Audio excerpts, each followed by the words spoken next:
So imagine your engineering team just spent, I don't know, 6 months and maybe $2 million training this highly specialized, incredibly capable generative AI model. Right, a massive investment. Exactly. It is brilliant. It's flawless. You think it's the absolute crown jewel of your upcoming product launch. And everyone is ready to ship. Yeah, but then a federal judge steps in and orders you to permanently delete it, like down to the last line of code, the underlying algorithms, and all the model weights. Oh, wow. And they do this simply because of a single scraped image in your training data.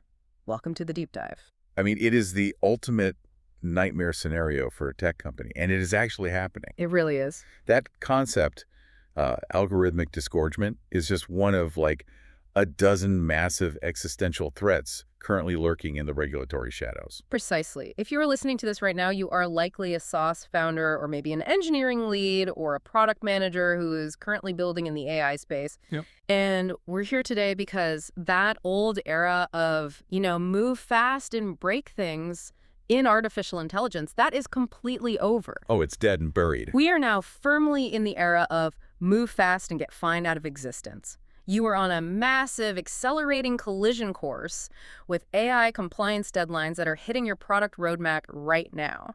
Today's mission is about mapping that exact collision course before it totals your business. And we are going to be tackling this through two very distinct lenses to give you, the listener, the most practical roadmap possible. Yeah, we really want this to be actionable. So I am going to be playing the role of the liability hunter today. I am looking for the operational traps, the legal vulnerabilities, and all those terrifying little details hidden in the fine print of these massive regulatory frameworks that could just sink a SaaS business. And I'll be focused entirely on the pragmatic reality, like Right. the actual how. Right. When we identify one of those liability traps, my job is to break down the immediate engineering and product pivots you need to make to survive it. The nuts and... Exactly. We're talking about the actual software architecture, the specific user interface updates, and the data pipeline overhauls that your dev team literally needs to start sprinting on tomorrow morning. And our stack of sources today is heavy. Honestly, it's giving me a whiplash just looking at it all. It's a lot of reading, yeah. We are dissecting the finalized text of the European Union's AI Act. We're looking at the United States White House's January 2025 executive order on AI. Plus the recent U.S. Copyright Office guidance. Right. And the Supreme Court rulings from early 2026. On top of that, we are tracking aggressive Federal Trade Commission enforcement actions, and we are looking at incredibly strict state-level legislation. Specifically, Colorado's SB 24-205 AI Consumer Protection Law. Yes. It is a massive amount of documentation, but, when you look at it from a high altitude, this fascinating, terrifying paradox emerges for the software industry. It really does. The mixed messaging is wild. The paradox is just crazy. Let's look at the U.S. federal government, right? They are actively deregulating AI. They are issuing executive orders explicitly designed to, quote, remove barriers to American AI leadership. Right, clearing the runway. But at the exact same moment, the European Union and individual U.S. states are deploying the most aggressive, highly technical compliance mandates we have ever seen in the history of software. It's totally unprecedented. So as a business, you're being told by one hand of the government to sprint forward without constraints, while the other hand is quietly building a regulatory brick wall right across the track. And for a SaaS company trying to just ship features, that mixed messaging is paralyzing. Absolutely. If you don't know exactly what to look for, you end up either halting all innovation out of pure fear, Or you accidentally build a product that is illegal to operate in half the global market. Exactly. Which brings us to the first massive trap hidden in this documentation. Let's get into it. Let's look at the EU AI Act. There is a specific date approaching August 2, 2026. That's the big one. That is the activation deadline for the Act's initial transparency obligations and high-risk deployer enforcement. But here is the trap. It's in Article 2 of the Act. I call this the extraterritorial trap. Oh, this is the clause that catches almost every single American developer completely off guard. Because the natural assumption is, look, I run a SaaS company out of Austin, Texas. We don't have an office in Paris. We don't have servers in Berlin. The EU AI Act is Europe's problem. Right, they think it's localized. But Article 2 shatters that assumption entirely. It explicitly states that if the output of your AI system is used in the European Union, You are regulated by the Act. It does not matter where your corporate headquarters is located. Exactly. If an EU citizen logs onto your platform from their laptop in Munich and interacts with your chatbot, you are in the crosshairs. And the cost of getting caught in those crosshairs is unprecedented. We really need to frame the penalty here because it dictates the engineering priority. Yeah, lay out the numbers. Non-compliance with the EU AI Act can result in fines up to 35 million euros, or 7% of your global annual turnover, whichever is higher. Just let that sink in for a second. If you are a scaling sauce company doing, say, 50 million in annual recurring revenue, 7% of your global turnover is catastrophic. It's a company-ending event. It's not a parking ticket. It is a death sentence for the business. So how do engineering teams even begin to map their exposure to this? Well, it starts with Annex 3 of the EU AI Act. This is essentially the master list of high-risk classifications. Okay. The immediate pivot for any product team is to urgently audit their existing features and their upcoming roadmap against this list. If your AI touches any of these buckets, you trigger the strictest tier of the law. So give me a sense of what actually lives in those high-risk buckets. Are we talking about like autonomous weapons and self-driving cars, or is it more mundane? It is incredibly mundane, which is exactly why it's so dangerous for B2B software. I mean, yes, it covers biometrics and critical infrastructure, but it also explicitly covers education and vocational training. It covers employment, worker management, and HR. Wait, HR? Yeah. It covers anything involving access to essential private services, which means credit scoring, loan approvals, or housing applications. Wow. So if your SaaS platform helps a landlord screen tenants, or it helps an HR department sort through resumes, your AI is officially categorized as high risk. Okay, I'm going to put on my clever product manager hat here for a second. Uh-oh. Let's hear it. I'm looking at Article 6 of the Act, and I see a potential loophole. There's a carve-out that says if the AI is just performing a narrow procedural task or a preparatory task, it might not be high risk. Right, the Article 6 exemption. So my argument is this. Hey, our HR software doesn't actually make the final hiring decision. The AI just takes these unstructured PDF resumes and transforms them into structured JSON data so the human recruiter can read them faster. It's just a preparatory tool. We escape the high-risk label. Does that work? That is the most common legal pivot attempt we see right now. And it's a massive trap for two distinct reasons. Okay, lay them out. First, let's say you successfully argue that your resume parser is just a narrow preparatory task. The EU AI Act dictates that you cannot simply declare that exemption internally, high-five your legal team, and move on. You can't just keep it internal. No, absolutely not. You still have to thoroughly document that assessment before placing the system on the market. You must officially register the AI system in the EU public database. Wait, really? Yes. And you must maintain a readiness to hand over all that documentation to national competent authorities the moment they request an audit. Wait, so let me get this straight. To prove that I don't have to do the high-risk paperwork, I have to do a massive pile of different paperwork, register with a foreign government, and sit around waiting for an audit. Exactly. The administrative burden does not disappear just because you claim the exemption. You have to prove the exemption. That's exhausting. It is. But the second reason that argument fails is even more technical. The Act contains a hard stop. It explicitly states that if the system performs any profiling of natural persons, the narrow task exemption is entirely voided.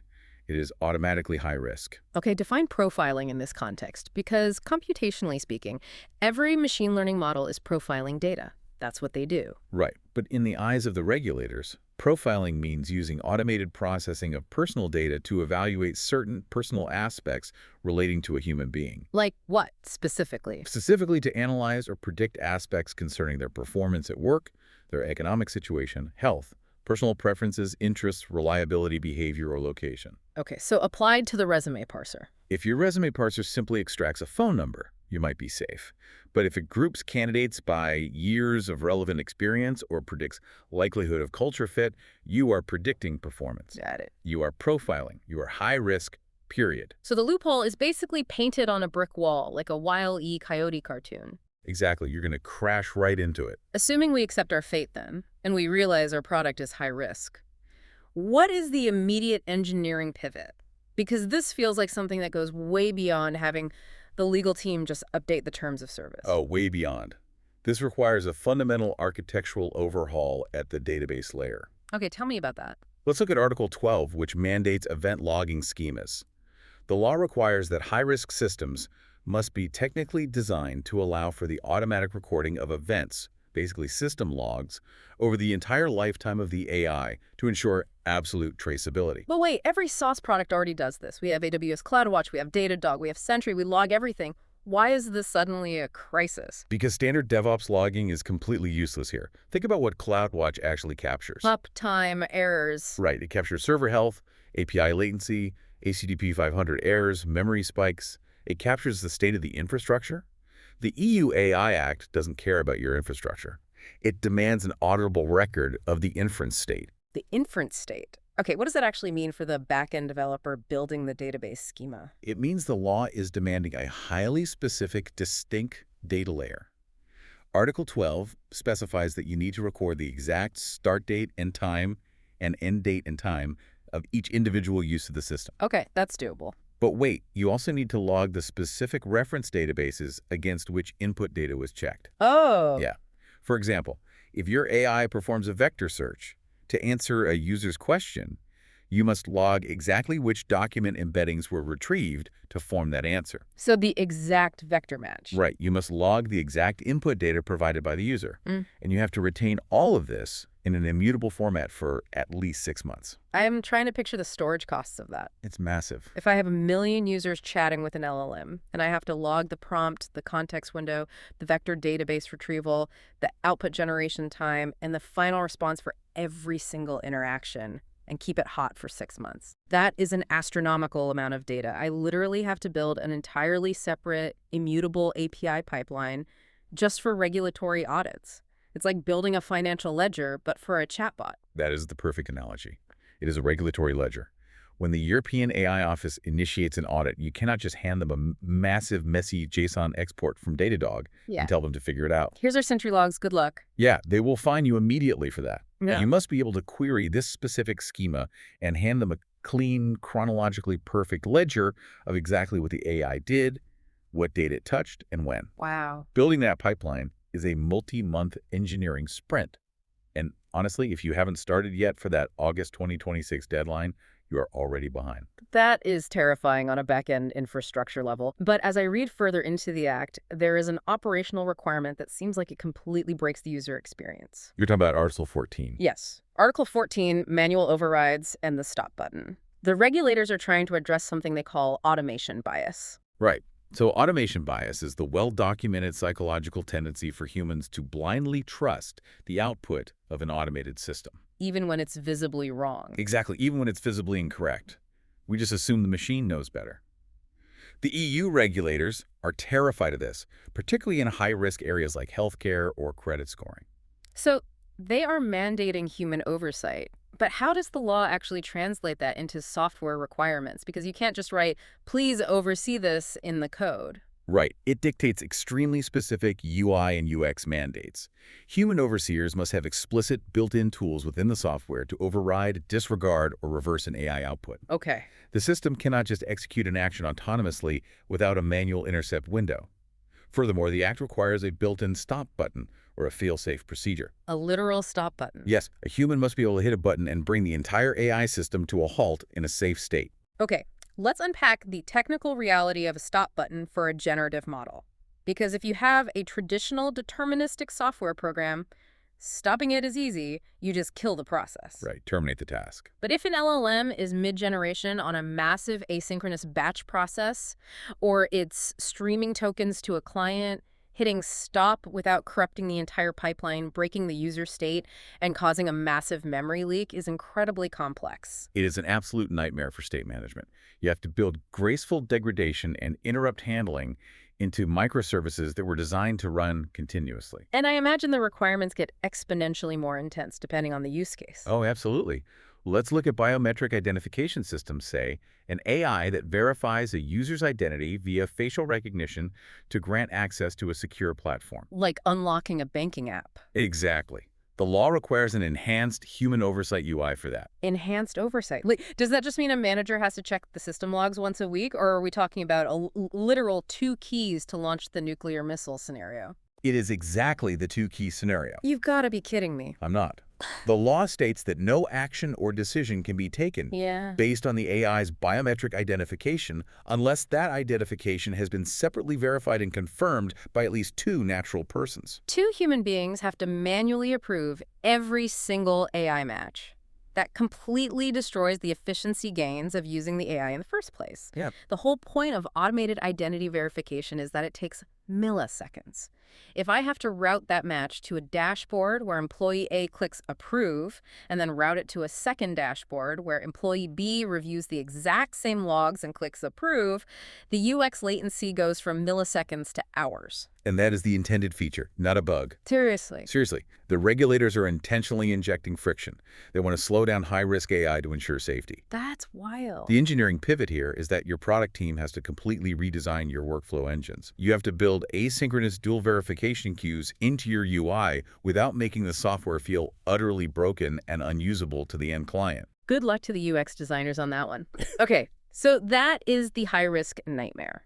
But I know a lot of people listening to this are thinking, look, we just build B2B marketing copy generators. We build customer service, chat bots. We aren't doing biometrics. We aren't screening resumes. We aren't high risk, so we can ignore all of this. Oh, they definitely cannot ignore this. Right, because the law casts a much wider net for basic transparency. Exactly.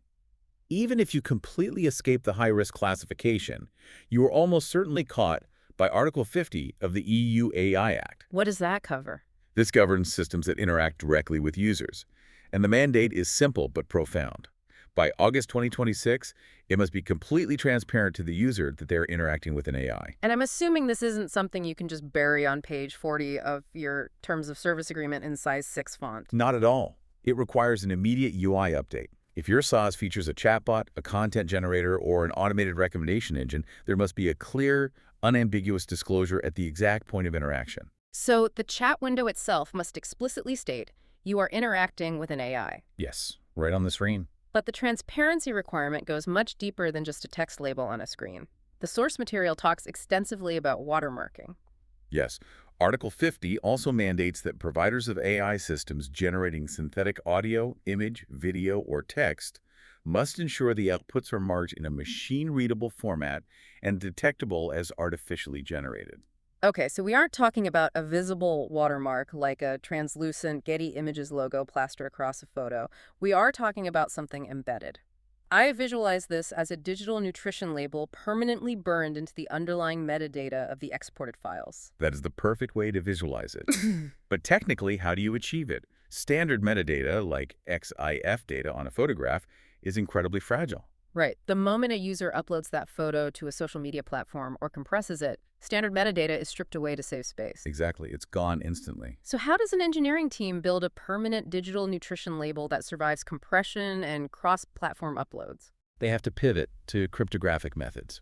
Frameworks like C2PA, the Coalition for Content Provenance and Authenticity, use cryptographic hashing to bind the origin data to the file itself. That sounds computationally heavy. It is. The engineering requirement here is that your export pipeline has to be completely rebuilt. Before your SaaS platform allows a user to download an AI-generated asset, your servers had to compute a cryptographic hash, embed the provenance data, and seal it. Wow. That adds computational overhead, it adds latency to the download process, and requires entirely new libraries in your backend. Now, this transparency push in Europe leads us directly into a massive collision with what is happening right now in the United States. Yeah. And this is where the regulatory whiplash really snaps your neck. Oh, you're looking at the Federal Trade Commission. Yes. The U.S. federal government, at the executive level, might be passing orders to deregulate AI development to win a global arms race. But the Federal Trade Commission is aggressively hunting down companies for deceptive marketing practices. We have a source here from May 21st, 2026, the FTC settlement with Cox Media Group. The Cox Media Group case is the ultimate warning signal for SaaS marketing teams. The liability trap here is the disconnect between what the marketing team promises and what the engineering team actually built. Right. Cox got hit incredibly hard for deceptive AI claims.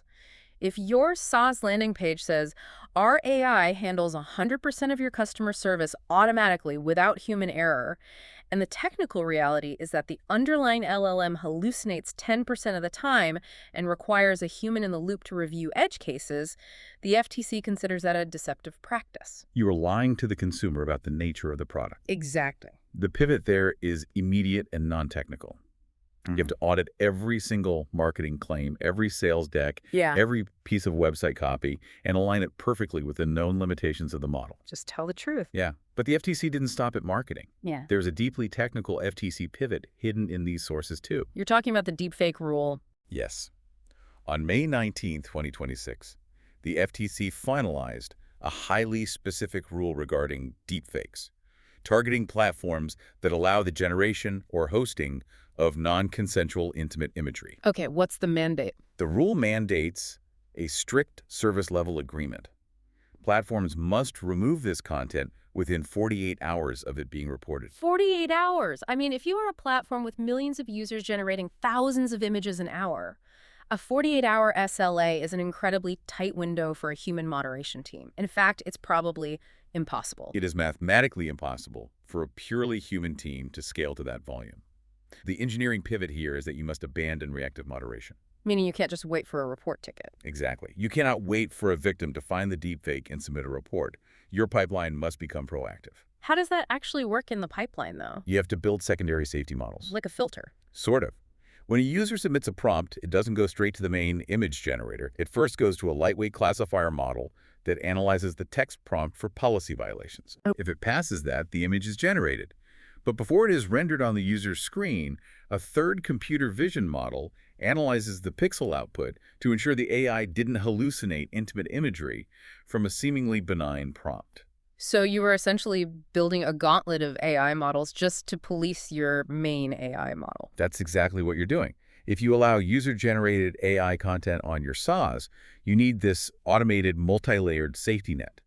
Because missing that 48-hour window brings the FTC right to your door with massive fines. So we've established that relying on manual moderation is a technical failure, and lying about your AI's capabilities is a marketing failure.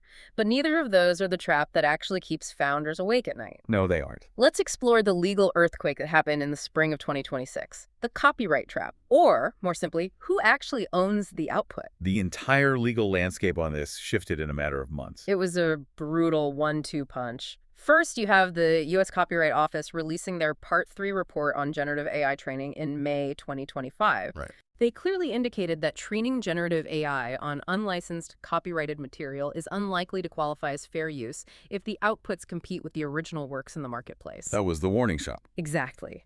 Then, in March 2026, the Supreme Court drops the hammer. They reaffirmed that an AI cannot be considered an author. There is no human authorship in a purely AI-generated image or block of text. Which instantly created a gaping, catastrophic liability trap in almost every SaaS company's terms of service. Exactly. If you are listening to this, go look at your terms of service right now. I guarantee you, if you run a generative AI tool, there is a bullet point in your enterprise contract that says something like, you, the customer, own the outputs generated by our AI. It is the standard B2B sales pitch. Use our platform, generate your assets, you own the intellectual property. But based on these rulings, that promise is legally indefensible. If the Supreme Court says AI output lacks human authorship, it means the output is not copyrightable by anyone. It's basically public domain. Right. You cannot promise an enterprise customer that they own a copyright to something that legally cannot hold a copyright. By making that promise in your TOS, you are exposing yourself to a massive misrepresentation risk. Because you're selling them a bridge you don't own. Think about the real-world scenario here. Your enterprise client uses your tool to generate a massive multi-million-dollar marketing campaign. They try to copyright the core imagery to protect their brand. Makes sense. But the U.S. Copyright Office denies the application, citing the March 2026 ruling. That client's competitors immediately steal the imagery because it's public domain. The client then turns around and sues you for breach of contract because you explicitly promised them ownership and protection in your terms of service. It is a phenomenal liability. Right. So how do engineering and product teams step in to fix what is essentially a legal failure? It all comes down to the data. It does. It forces an immediate pivot away from scraped data to rights-cleared datasets. For the last 5 years, the AI arms race was entirely about sheer volume. Companies just scrape the whole internet. Give me all the data. Right. Now, the legal pedigree of your training data vastly outweighs the sheer quantity of it. You have to know the exact origin and license of every token in your training set. Because if you don't, you face the ultimate penalty. We hinted at this in the very beginning of the deep dive. Explain the mechanics of algorithmic disgorgement. Disgorgement is the ultimate regulatory weapon. If you train your foundational model, or even fine-tune an existing model, on unlicensed data, regulators and courts are no longer just issuing financial fines. Because a fine is just a cost of doing business. Exactly. Disgorgement means they force you to permanently delete the trained model itself. I used the analogy earlier of tearing down a completed skyscraper because the court found out the foundation was poured using stolen concrete. You don't get to just pay the original owner for the concrete. The court mandates that you demolish the entire building because the structure itself is irreparably tainted. That is exactly what happens mathematically. You can't just, untrain an LLM on specific copyrighted data. The concepts, the weights, the parameters are all fused together through the training process. Like baking a cake, you can't take the eggs back out. Great analogy. So the court forces you to delete the algorithms and the model weights entirely. Millions of dollars of compute, months of GPU time, completely vaporized. So how does an engineering team build a defense against disgorgement? By establishing clear data provenance tracking. You need an immutable ledger proving where every single piece of training data came from, who holds the copyright, and the specific license attached to it. Prove the concrete wasn't stolen. Exactly. Yeah. But there is a second, even more brilliant product pivot here to help your customers actually secure some level of copyright for their outputs. Your user interface needs to document the exact level of human involvement in the creative process. How does tracking human involvement solve the copyright issue? Think about the Supreme Court ruling. They said purely AI-generated work lacks human authorship. If a user types "draw a cat" and the AI draws it in 3 seconds, that is not copyrightable. Because the machine did all the work. Right. But what if the user uploads a detailed structural sketch they drew themselves? What if they write a highly specific 500-word prompt? What if they iteratively refine the generated image 50 times using specific parameters and then manually edit the output using a built-in masking tool? Ah, I see. That extensive human involvement, the iteration, the direction, the manual editing, might be enough to satisfy the U.S. Copyright Office that the human is the author and the AI was merely an assistive tool, like a very advanced paintbrush. So the software needs to prove that the human did the heavy lifting. Exactly. Your engineering team needs to build a telemetry system into the UI that tracks and logs those human interactions, the keystrokes, the iterative prompt histories, the time spent editing, the specific mouse clicks. Oh, that's smart. You package that telemetry into an audit trail that the customer can download alongside their image. So when they go to the Copyright Office, they don't just hand them a picture, they hand them a cryptographically verifiable log of their own human authorship. That is a brilliant pivot. You take a terrifying legal liability and you engineer it into a premium product feature. Use our tool because our creative provenance tracker ensures your IP can actually be protected. It becomes a huge selling point. Yeah, this entire discussion about training data brings us to a really interesting threshold defined in the EU AI Act. General Purpose AI, or GPAI, and the concept of systemic risk. The EU AI Act realized that not all models are created equal, so they created a separate, incredibly heavy set of rules for general-purpose AI models that pose a systemic risk to society. And they define this threshold mathematically, which is fascinating. The law states that a model poses a systemic risk if the cumulative amount of computation used for its training is greater than 10 to the 25th power FLOPs. Floating point operations. Right. To put that math into perspective, a FLOP is just a single calculation. 10 to the 25th power is an astronomical amount of compute.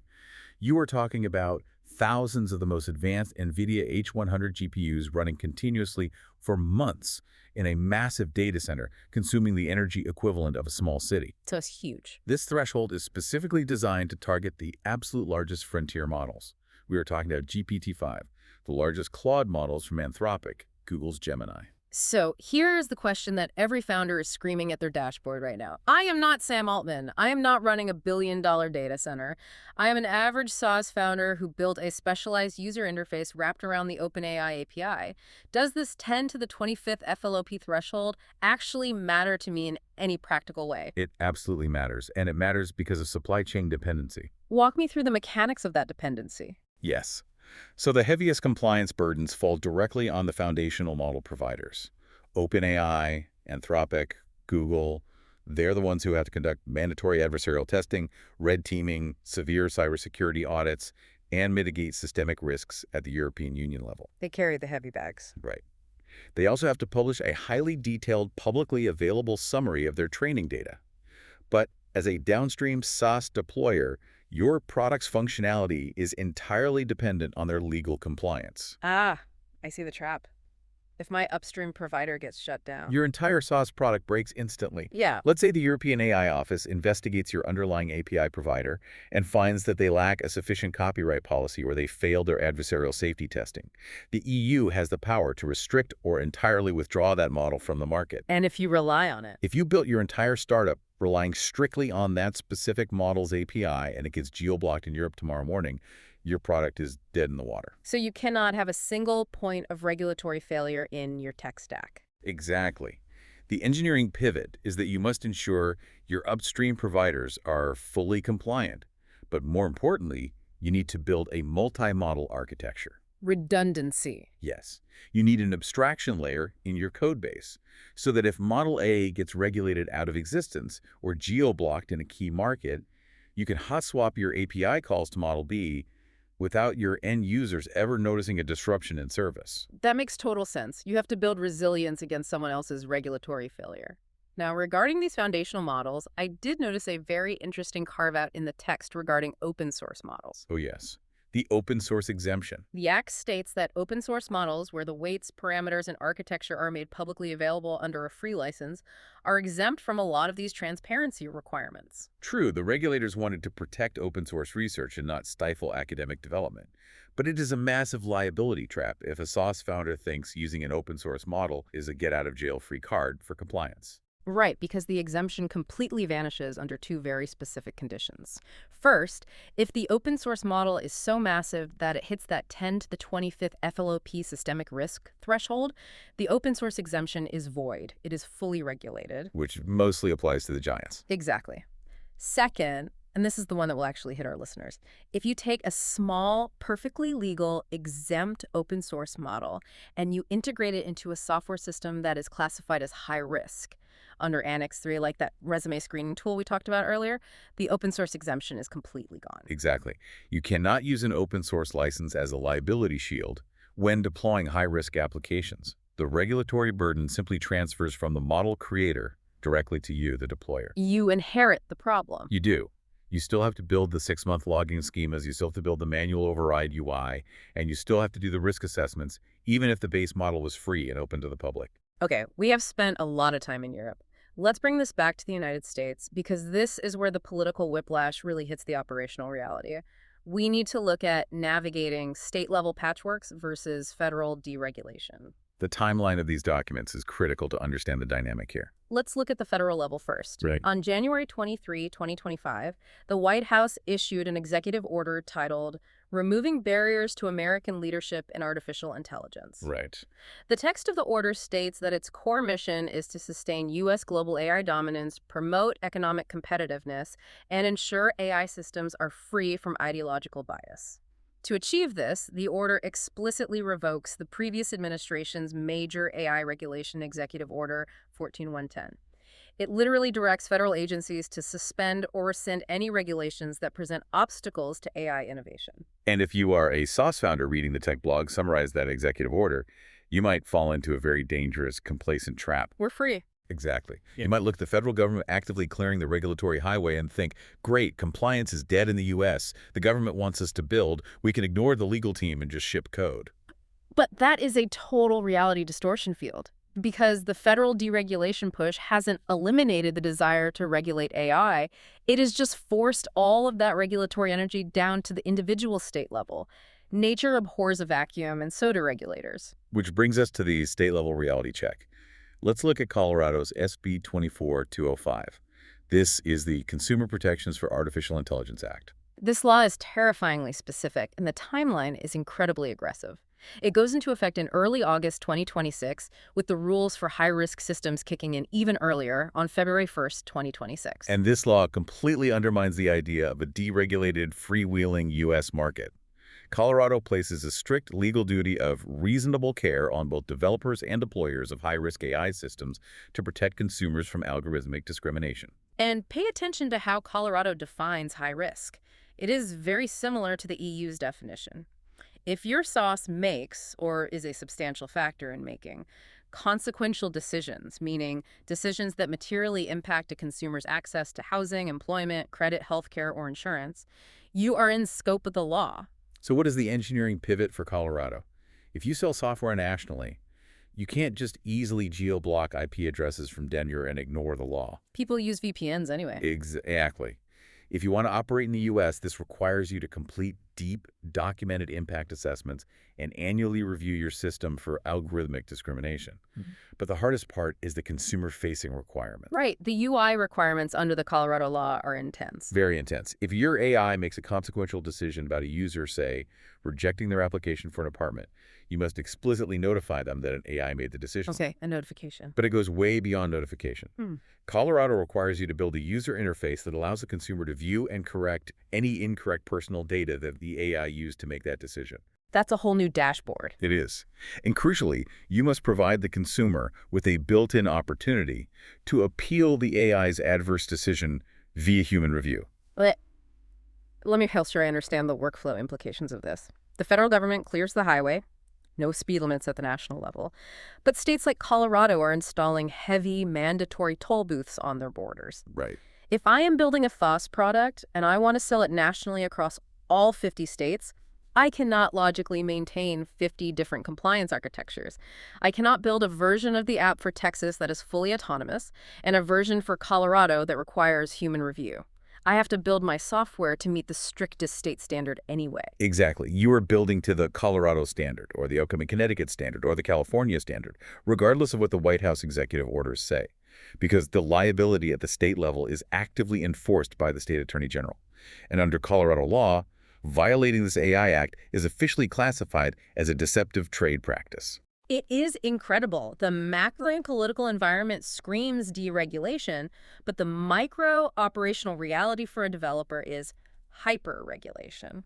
So, synthesizing all of these sources, what does a leadership team actually do with this information? How do we turn this mountain of legal and technical anxiety into a Monday morning whiteboard session? Let's do it. Let's distill everything we've discussed into a highly tactical summary. The weekly action checklist for leadership teams. All right, here's the 5-point action checklist for engineering and product leadership teams to start sprinting on immediately. Let's hear number 1. Number 1, the EU AI Act transparency audit. You need to guarantee immediate disclosures for all user-facing AI features. You have a chatbot, a content generation tool, or an AI recommendation engine, that UI must clearly, unambiguously state it is an AI by August 2, 2026. This requires front-end updates and critically back-end cryptographic metadata pipelines for downloadable assets. Got it. Number 2. Number 2, terms of service and privacy policy update. You need to get your legal team in a room with your product team to look at the 2026 copyright rulings. Stop promising your enterprise customers pure ownership of AI-generated content. Clarify the legal reality to avoid misrepresentation and breach of contract lawsuits, and start building telemetry tools to track human involvement to help customers establish their own copyright. That telemetry tool is such a smart pivot. Okay, Number 3. Number 3, AI training data provenance. This is your defense against the algorithmic disgorgement trap. Review all your foundational models and fine-tuning sources. You must prioritize rights-clear data sets and establish an immutable paper trail to prove the license of every data point. Do not risk a court forcing you to delete your model weights. Yeah, losing the entire model is the ultimate nightmare. Number 4, marketing claims review. Audit your landing pages, your sales decks, and your product claims. Do not overstate your AI's autonomy. Align your marketing strictly with the technical reality of your model to avoid an FTC enforcement action for deceptive practices, just like we saw with Cox Media Group. No more 100% perfect AI claims. And the final one, number 5. Number 5. State law compliance scan. You must map out your systems against the fragmented U.S. state laws. Look closely at Colorado's SB 24205. If your software does anything related to housing, jobs, credit, or healthcare, you need to start building the UX and UI for algorithmic appeals, data correction, and human review today, because you will be held to the strictest state standard. That is a phenomenal pragmatic checklist. Now, to wrap up this deep dive, I want to leave you, the listener, with a final provocative thought, something to mull over with your lead engineers this week that goes beyond just complying with today's rules. I like it. Let's hear it. We have talked a lot about logging data, protecting copyrights, and tracking the origins of training data. But as AI models become inextricably embedded into the core architecture of our SaaS products, we are rapidly approaching a massive, unresolved technical wall regarding data privacy. Oh, you mean the machine unlearning problem? Exactly. What happens if an individual user in the EU exercises their fundamental right to withdraw consent from a real-world testing sandbox? Or, under a fundamental rights impact assessment, a user demands that their specific personal data and the influence that data had on the model be completely and permanently removed. That's a great question. Can your engineering team surgically extract one single user's influence from a multi-billion parameter neural network? Right now, the answer is no. Training an LLM is not like putting files in a folder where you can just delete one document. No, it's totally different. It is like dropping a single drop of red ink into a gallon of water and stirring it. The data is diffused across billions of mathematical weights. How do you extract that specific drop of red ink without reverse engineering the fluid dynamics of the entire bucket? You really can't. Not right now, anyway. Will these overlapping... Thank you for joining us on this deep dive. Take that 5-point checklist, share it with your product and engineering teams on Monday morning, and start adjusting those roadmaps before the deadlines hit. We will see you next time.